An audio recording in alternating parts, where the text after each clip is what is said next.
fingers, here's the tibial tubercle. You're just going to measure medial and lateral to that. Very simple, quick application.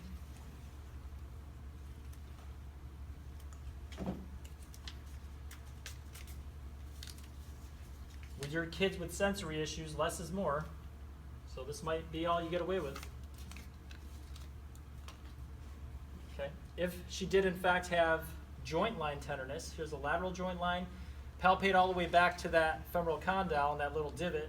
And you want to measure your lateral anchor a couple inches past that, and then you palpate to the medial joint line, just where your tear is. No, lateral. Oh, lateral. Lateral. Here's the medial, and then you measure a couple inches past that. So do you have any joint line tenderness? No. Okay.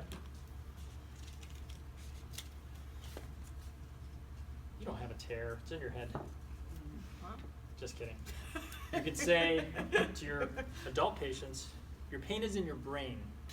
It's perceiving things a certain way, as opposed to it's in your head where they perceive that as you're calling them crazy. So decompression strip 25 to 50%, right over that painful area. When you get to the back of the joint line, point your hands up a little bit so your anchors end up above the popliteal fossa on the medial and lateral thigh. Okay, so when you do your, let's keep going with this. When you do your figure of 8, you're going to measure from the top of the back of the calf so that you come around to the lateral knee. Now, if you want to just support the knee, just leave it out here. If you have somebody with a patellofemoral issue, patellofemoral pain syndrome, or even lateral tracking issue, which most of the time happens with anything with knee pain, make sure the middle of the tape is right over the lateral patellar pole. This can end at or above the vastus medialis origin up here, and by the time you put some stretch on this guy, it's going to end up here. So your midpoint is the back of the calf. Make one cut around your corners. Find that midpoint, tear the paper. No stretch on the anchor. Not in the popliteal fossa, but close enough so that by the time you pull your tape up,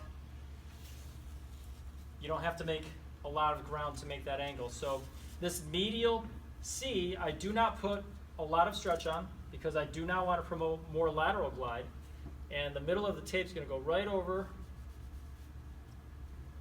the medial pole of the patella. Once I get up here, her quad is probably neurologically shut down. I can add a little bit of stretch to facilitate some tone there. This medial piece becomes my lateral C. I do want to put 25% stretch on here to promote a medial glide mechanically, as well as the neurosensory effect of stability at the knee. Once I get over the VMO, add a little stretch to facilitate those. That's that. Now when the knee straightens out, you're going to have this extra skin, which most ladies find to be pretty unattractive, but would you rather have your motion limited or just have a squinty knee? So don't sit with your knees straight at the gym. And walk around with bent elbows too, because you know you have that there too. Thanks.